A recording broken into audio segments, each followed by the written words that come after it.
ప్రియులారా, మనము ఎఫెసీ పత్రిక మొదటి అధ్యాయము 7వ వచనము నుండి 10వ వచనం వరకు ధ్యానం చేస్తూ ఉన్నాం. ఇప్పటి వరకు కూడా ఈ భాగములో మనము 6 అంశాలను మనము చూశాం. ఒకసారి వాక్యం చదువుదాం, అందరం కలిసి చదువుకుందాం. ఎఫెసీయులకు రాసిన పత్రిక మొదటి అధ్యాయము 7 నుంచి 10 వచనాలు. Ephesians chapter 1 verses from 7 to 10 చదువుదాం. దేవుని కృపా మహదైశ్వర్యమును బట్టి ఆ ప్రియుని యందు ఆయన రక్తము వలన మనకు విమోచనము, అనగా మన అపరాధములకు క్షమాపణ మనకు కలిగి ఉన్నది. కాలము సంపూర్ణమైనప్పుడు జరగవలసిన ఏర్పాటును బట్టి ఆయన తన దయా సంకల్పము చొప్పున తన చిత్తమును గూర్చిన మర్మమును మనకు తెలియచేసి మనకు సంపూర్ణమైన జ్ఞాన వివేచన కలుగుటకు ఆ కృపను మన ఎడల విస్తరింపచేసెను. ఈ సంకల్పమును బట్టి ఆయన పరలోకములో ఉన్నవే కానీ భూమి మీద ఉన్నవే కానీ సమస్తమును క్రీస్తునందు ఏకముగా సమకూర్చవలెనని తనలో తాను నిర్ణయించుకొనెను. ప్రియులారా, ఇప్పటి వరకు మనము విమోచన అనే విషయాన్ని నేర్చుకున్నాం. విమోచన అంటే ఏమిటి అన్నది నేర్చుకున్నాము. విమోచన ఎందుకు, దేని నుండి, విమోచనలో ఉన్నటువంటి 3 దశలు, అది 2వ భాగంగా నేర్చుకున్నాం. 3వ భాగంగా అపరాధములకు క్షమాపణ అనే విషయాన్ని కూడా మనము నేర్చుకున్నాం. వీటన్నిటికీ ఆధారం ఏమిటి? ప్రియుని యొక్క రక్తము. 4వ భాగములో ప్రియుడు అనే మాటను యేసు ప్రభు ఇక్కడ ప్రత్యేకంగా ప్రియుడు అని ఎందుకు పిలువబడ్డాడు అనే విషయాన్ని నేర్చుకున్నాం. ఆ తర్వాత 5వదిగా ప్రియుని రక్తము. యేసు ప్రభు యొక్క రక్తం యొక్క ప్రత్యేకత ఏమిటి, ఏమి సాధించింది, యేసుప్రభు రక్తమే మనకు ఎందుకు అవసరమైంది అనే విషయాన్ని కూడా చూశాం. 6వ విషయంగా కృపా మహదైశ్వర్యము. He lavished his grace upon us. ఆయన తన యొక్క కృపను మన మీద కృమ్మరించాడు విస్తారంగా, ఒక సునామీ కొట్టినట్టుగా అనే విషయాన్ని చూశాం. ఇప్పుడు ఇంకొద్దిగా వివరాల్లోనికి ముందుకు వెళ్దామండి. ఇప్పుడు 3వ అంశంలోనికి వస్తాను. ఎఫెసీయులకు రాసిన పత్రిక మొదటి అధ్యాయం 7 నుంచి 10 వచనాల్లో మనం ఉన్నాం. 9వ భాగంలోనికి వస్తూ ఉన్నాను. 9వ భాగంలోనికి 8వ భాగంలో మనం ఏం చూసామంటే, ఇంతకుముందు ఏం చెప్పుకున్నామంటే మర్మాన్ని గురించి చెప్పుకున్నాం. యేసు ప్రభువు ఆయన సంఘమే ఆ మర్మం. ఇప్పుడు యేసు ప్రభు దగ్గరికి వద్దాం. ఏమిటి పాత నిబంధన భక్తులకు తెలియనిది మనకు తెలిసినది? ఇప్పుడు నేను మీకు ఒక ఉదాహరణ ఇస్తాను, అందరు గమనించండి. ఇప్పుడు రోడ్డు మీద విగ్రహాలు పెడతారు కదండి, విగ్రహాలు పెడతారు. చుట్టూ ఏదో కట్టి మొత్తం విగ్రహం తయారు చేస్తారు. అది ఎవరి విగ్రహమో ఎవరికి తెలియదు. దాని మీద ముసుగేస్తారు. బాగా గమనించండి. ఆ విగ్రహ ఆవిష్కరణ దినం వచ్చేదాకా ఆ ముసుగులో ఏముందో ఎవరికి తెలియదు. సో ఆ దినం వస్తుంది. ఏమండి, ఎవరో పెద్ద ఆయన, ఏమండి ఎమ్మెల్యే గారు, ఎంపీ గారు, సమ్ బిగ్ మ్యాన్ వచ్చి ఆ ముసుగును తొలగిస్తే, ఓ ఇదే ఆ విగ్రహం అని అందరూ అనుకుంటారు. యేసు ప్రభు పాత నిబంధనలో మరుగై ఉన్నాడు. అయితే ముసుగు యేసు ప్రభు మీద లేదండి, ముసుగు చూసే వాళ్ళ మీద ఉంది. That is the difference. ముసుగు యేసు ప్రభు మీద లేదు. యేసు ప్రభు ఓపెన్గానే ఉన్నాడు, ముసుగు చూసే వాళ్ళ కళ్ళ మీద ఉంది. క్రొత్త నిబంధనకు వచ్చినప్పుడు ఆ ముసుగు దేవుడు మన మీద నుంచి తీసేశాడు. మనం యేసు ప్రభువుని చూస్తున్నాం. That is the difference. అది వ్యత్యాసం. వాక్యం చూద్దాం. రెండవ కొరింథీ పత్రిక 3వ అధ్యాయం 12 నుండి 18 వచనాలు. రైట్, చదవం, గట్టి చదవం. రైట్. తగ్గిపోవచ్చున్న మహిమ యొక్క అంతమును ఇశ్రాయేలీయులు తేరి చూడకుండానట్లు మోషే తన ముఖము మీద ముసుగు వేసుకొనెను. మేమట్లు చేయక ఇట్టి నిరీక్షణ గలవారమై బహు ధైర్యముగా మాట్లాడుచున్నాము. మరియు వారి మనస్సులో కఠినములాయెను కనుక నేటి వరకును పాత నిబంధన చదువుబడినప్పుడు అది క్రీస్తునందు కొట్టివేయబడని వారికి తేటపరచబడక ఆ ముసుగే నిలిచి ఉన్నది. నేటి వరకును మోషే గ్రంథం వారు చదువునప్పుడెల్లా ముసుగు వారి హృదయముల మీద ఉన్నది కానీ వారి హృదయము ప్రభు వైపునకు ఎప్పుడు తిరుగునో అప్పుడు ముసుగు తీసివేయబడును. ప్రభువే ఆత్మ. ప్రభువు యొక్క ఆత్మ ఎక్కడ ఉండునో అక్కడ స్వాతంత్ర్యము ఉండును.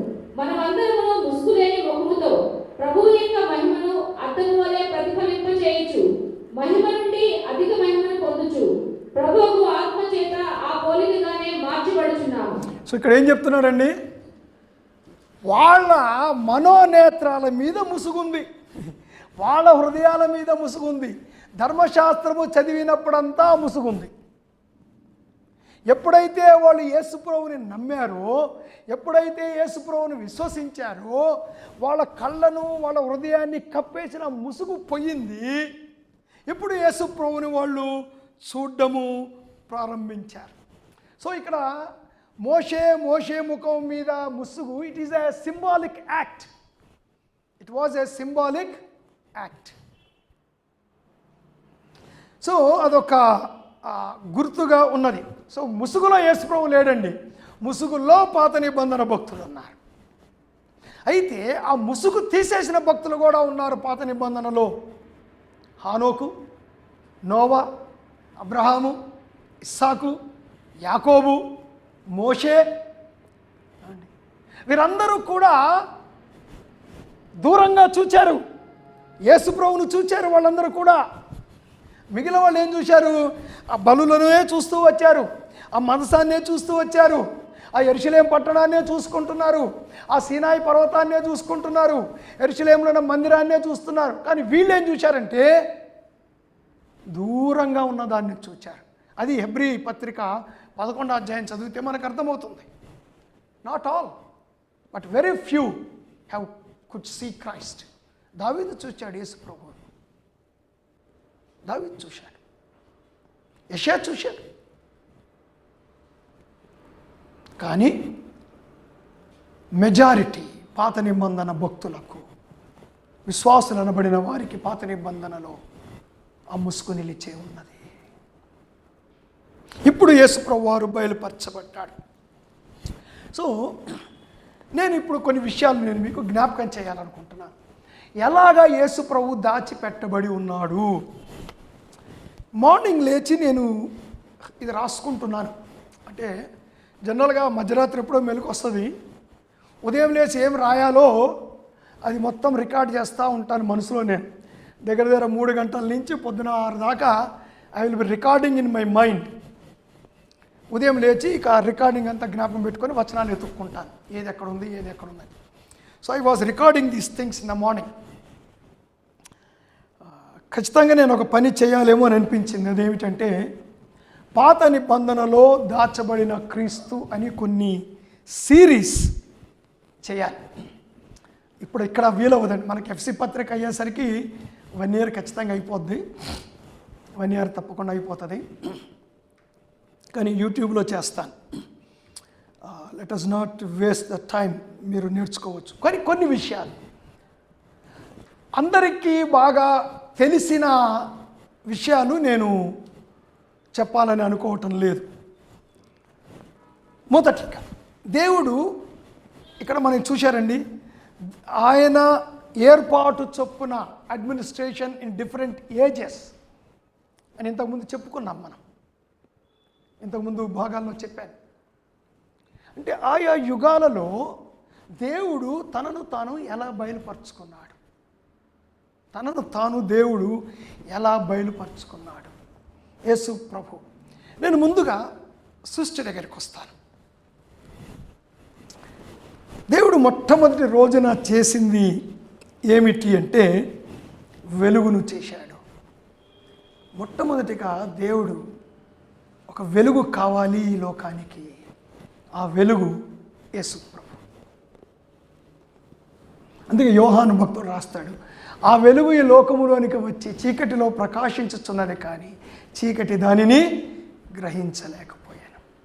ఆదికాండం 1వ అధ్యాయంలో చదువుతాం, చీకటి అగాధ జలముల మీద కమ్మి ఉండగా ఆయన వెలుగును కలుగజేసెను. అంటే ప్రారంభమే God revealed his plan that the light should shine in this world.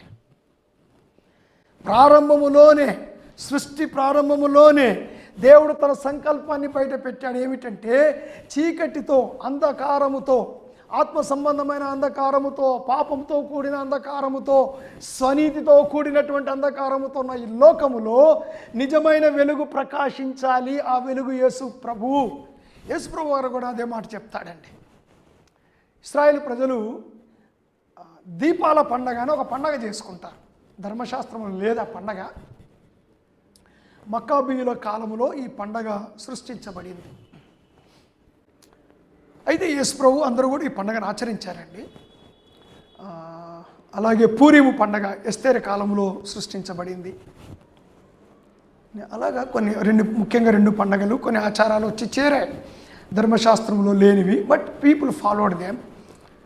అంత భక్తి శ్రద్ధలతో పాటించారు. సో దేవాలయ శుద్ధీకరణ పండగ అంటారు దాన్ని. అప్పుడు అందరూ దీపాలు ఊపుతారు, ఇలాగ అందరూ దీపాలు ఊపుతారు ఇట్లా. అప్పుడు యేసు ప్రభు ఆ పండుగలో అని ఉంటుంది అక్కడ, మీరు చదివితే యోహాను సువార్తలో. అప్పుడు యేసు ప్రభు నిలబడి, నేనే నిజమైన వెలుగును. సో యేసు ప్రభు ఉన్నాడు పాత నిబంధనలో, బయలుపరచబడినాడు. కానీ పరిశుద్ధాత్మ దేవుడు మన మనోనేత్రములను విప్పినందుకు మనం చూడగలుగుతున్నాం. రెండవ మాట గమనిస్తాం. దేవుడు మొట్టమొదటి మనిషిని చేశాడు. ఆదాము ఎలా చేశాడటండి? తన స్వరూపమందు. అంటే లోకమంతటికి మరుగై ఉన్నటువంటి దేవుడు తాను ఎలా ఉన్నాడో లోకానికి చూపించాలనుకున్నాడు. అందుకే యోహాను భక్తుడు అంటాడు, యోహాను సువార్త 1వ అధ్యాయములో, ఎవరునూ ఎన్నడూనూ దేవునిని చూచి ఉండలేదు, కానీ అదృశ్యుడైనటువంటి ఆ దేవునిని ప్రత్యక్షపరుచుటకు యేసు ప్రభు ఈ లోకంలోనికి వచ్చాడు. దేవుడు అప్పుడు నన్ను చూచినవాడు తండ్రిని చూచాను, నన్ను చూచినవాడు తండ్రిని చూచాను. సో రెండవ సింబాలిజం మనం ఇక్కడ చూస్తున్నాం. మొదటి సింబాలిజం దేవుడు వెలుగు చేశాడు. ఆ తర్వాత మనిషి దగ్గరకు వచ్చినప్పుడు మొట్టమొదటిగా దేవుడు తన స్వరూపమందు. దేవుడు నేను మిమ్మల్ని విడిచిపెట్టలేదు, నేను ఒక రోజున నేనే రాబోతున్నాను మనిషికి. అందుకే యేసుప్రభుకు మరొక పేరుంది, ఏంటండి? కడపటి ఆదాము. మొదటి ఆదాము, కడపటి ఆదాము. రెండవ ఆదాము కాదు. రెండవ ఆదాము అంటే మళ్ళీ మూడవ ఆదాము, నాలుగో ఆదాము కావాల్సి వస్తుంది. కడపటి ఆదాము. So Adam is also symbolically representing Christ. మరొక మాట కూడా చూడాలి. ఏదైనా తోటలో ఆదికాండం 2వ అధ్యాయం 9వ వచనం. మరియు దేవుడైన యెహోవా చూపునకు రమ్యమైనదియు ఆహారమునకు మంచిదియు ప్రతి వృక్షమును ఆ తోట మధ్యను జీవవృక్షమును మంచి చెడ్డల తెలివినిచ్చు వృక్షమును నేల నుండి మొలిపించెను. ఆ తర్వాత దేవుడు ఏం చెప్పాడు వీళ్ళతోటి? ఏమండి 17వ వచనములో అయితే మరియు 16 మరియు దేవుడైన యెహోవా ఈ తోటలో ఉన్న ప్రతి వృక్ష ఫలములను నీవు నిరభ్యంతరముగా తినవచ్చును, అయితే మంచి చెడ్డల తెలివినిచ్చు వృక్ష ఫలములను తినకూడదు, నీవు వాటిని తినుదినమున నిశ్చయముగా చచ్చెదవని చెప్పెను. నా 3వ అధ్యాయం 22వ వచనం. అప్పుడు దేవుడైన యెహోవా, ఇదిగో మంచి చెడ్డలను ఎరుగునట్లు ఆదాము మనలోకని వంటి వాడాయను, కాబట్టి అతడు ఒకవేళ తన చెయ్యి చాచి జీవవృక్ష ఫలమును కూడా తీసుకుని తిని నిరంతరము జీవించునేమో అని ఏదైనా నుండి వెళ్ళగొట్టెను. దేవుడు ఈ తోటలో ఏ పండైనా తినమని చెప్పాడు కదండి. దట్ ఈస్ ఇన్క్లూజివ్ ఆఫ్ జీవవృక్షం. మంచి చెడ్డల తెలివినిచ్చు పండు మాత్రమే తినొద్దన్నాడు తప్ప జీవవృక్ష ఫలము తినొద్దని చెప్పాడా? చెప్పలేదు. నిరభ్యంతరంగా తినండి అన్నాడు. కానీ మనిషి అదే తినలేదండి. ఆదాము అదే తినలేదు. బహుశా పండ్లు ఎక్కువైపోయి I think they lived very short period in Aiden. ఎందుకంటే కొడుకు పుట్టినప్పుడు ఆమె గర్భవతి అవ్వడం అన్నది ఏది నుంచి బయటకు వచ్చినాక జరిగింది, లోపల జరగలే. కాబట్టి they really lived A short period they. So ఆ షార్ట్ పీరియడ్లో బహుశా వాళ్ళకి తినొద్దు అన్న దాని మీద మనసు పడ్డట్టుంది. ఏమండి, చెయ్యొద్దు అన్న దాని మీదే మనసు ఉంటుంది కదా. జీవవృక్ష ఫలాన్ని తింటే వద్దన్నాడు ఆ దేవుడు, తినమనే చెప్పాడు. ఆ జీవవృక్ష ఫలములు జీవ ఫలములు కలిగిన ఆ వృక్షము యేసు ప్రభువుకు సాదృశ్యంగా ఉంది. యేసు ప్రభు అన్నాడు, నన్ను తిని త్రాగువాడు నిత్య జీవమును కలవాడు. నేను సామెతల గ్రంథం చెప్పేటప్పుడు జీవవృక్షము, జ్ఞానం ఏంటట? జీవవృక్షము. దాని గురించి మాట్లాడాను నేను సామెతల గ్రంథం మీద నేను మాట్లాడుతున్నప్పుడు. Yes, Christ was in Old Testament. అడుగడుగున నాకు ఆ రోజుల్లో అంతా తెలివితేటలు లేవండి నాకు. నేను ఒకరింట్లో ఉండేవాడిని పేయింగ్ గెస్ట్గా. మొత్తం ఒక 3 ఫ్యామిలీస్ ఉండేవి. అందరం కలిసి ఆరాధన, ఎవ్రీడే బైబిల్ స్టడీ ఉండేది కుటుంబ ప్రార్థనలో. రోజుకు ఒక అధ్యాయము. And I preached about Christ in every chapter of the Old testament. ఆది కాండం నుంచి మలాకి ఆఖరి అధ్యాయము వరకు ప్రతి అధ్యాయంలో యేసు ప్రభువుని గురించి 10 నిమిషాలు మాట్లాడాను ఎవ్రీడే. కానీ ఇవి రాసి పెట్టుకోవాలని ఆ రోజు నాకంత తెలివి లేదు. I was still a bachelor. I think I was 22-23 years old. I think I should redo that. నేను మళ్ళీ నేను చెయ్యాలి. I should redo it. Christ in every chapter of the Old Testament. ముందుకెళ్దాం. ఆ తర్వాత మరొక ఎగ్జాంపుల్ ఇస్తాను. పస్కా పండుగ, పస్కా పశువు.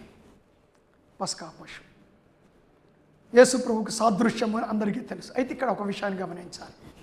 యేసు ప్రభు వారు ఈ పస్కా పశువును ఇశ్రాయేలు ప్రజలకు ఇచ్చాడు. చంపి మీ పైన ద్వారబంధానికి కమ్మిలకు రాయండి అన్నాడు. కొద్దిమంది ఐగుప్తీయులు కూడా ఆ పని చేశారండి.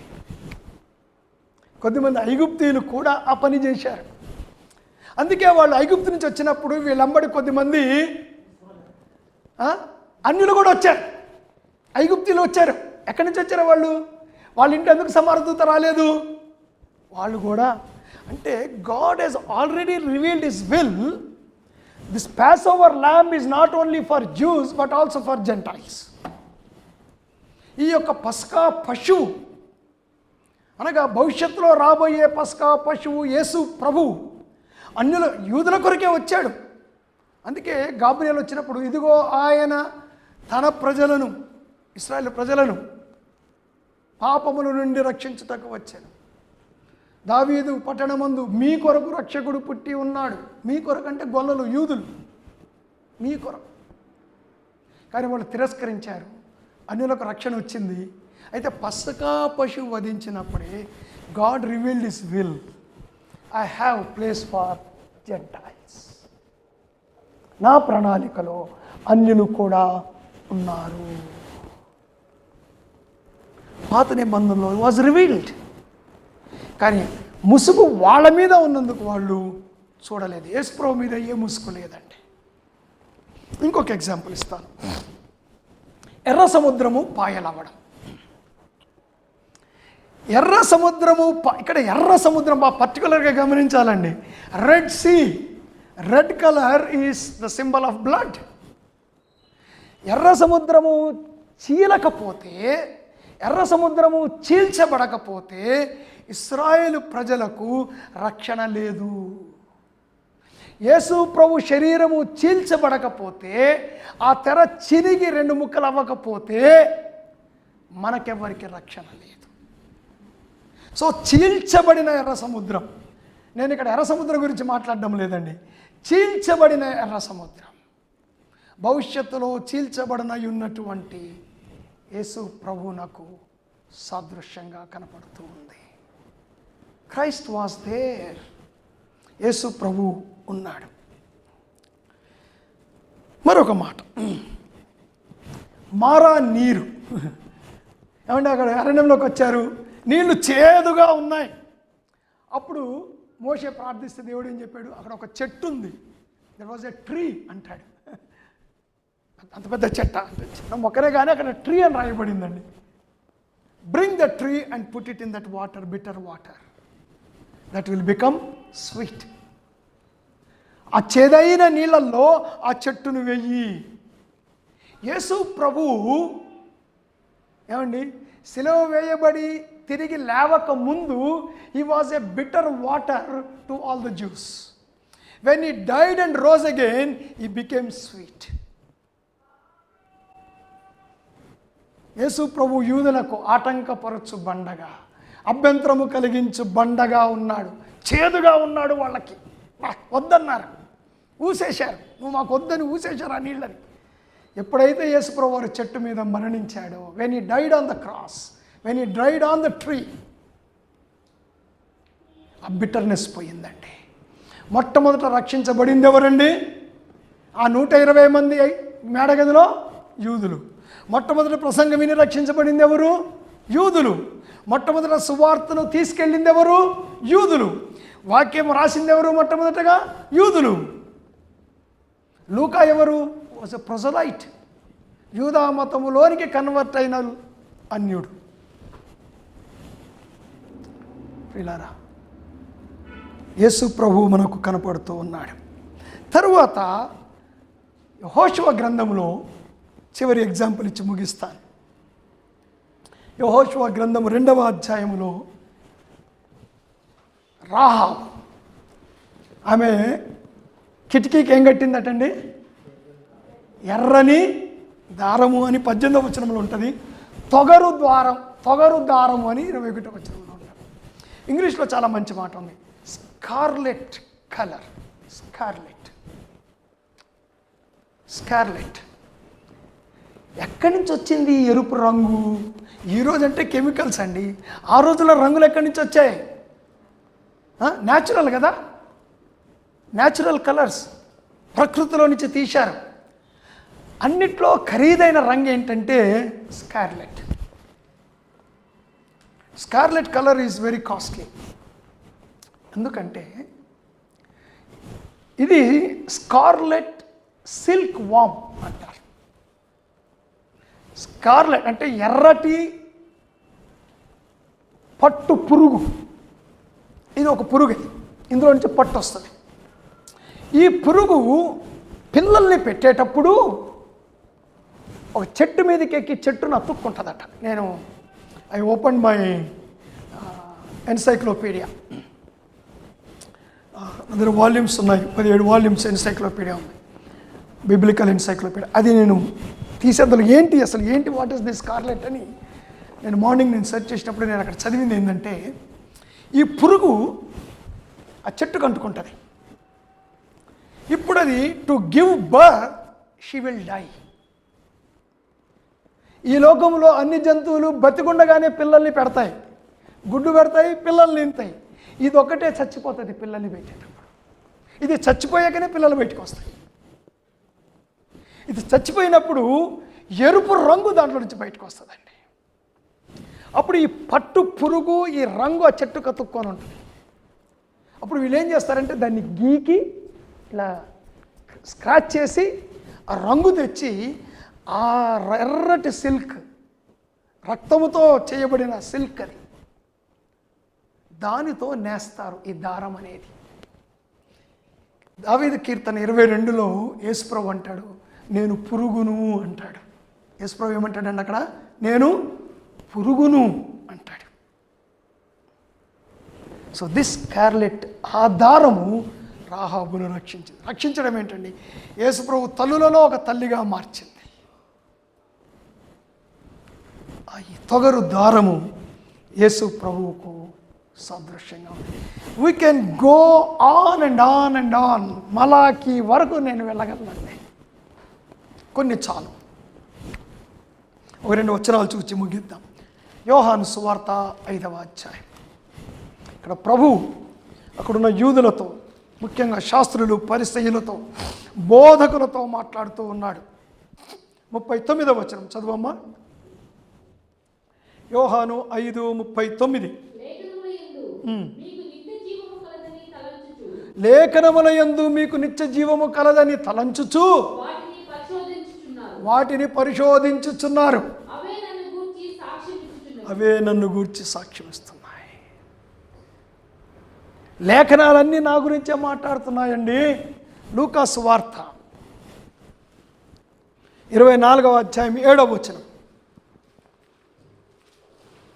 మనిషి కుమారుడు పాపిష్ఠులైన మనుషుల చేతికి అప్పగింపబడి సిలువ వేయబడి 3వ దినమందు లేవవలసి ఉన్నదని ఆయన మీతో చెప్పిన మాట జ్ఞాపకం చేసుకొనుడని వారితో అనిది. చాలండి. ఆ తరువాత మరొక మాట చూడండి, 32వ వచనం. అప్పుడు వారు ఆయన త్రోవలో మనతో మాట్లాడుచు లేఖనములను మనకు బోధపరచుచున్నప్పుడు మన హృదయము మనలో మండుచుండలేదా అని ఒకరితో ఒకడు చెప్పుకొనేది. 27వ వచనం.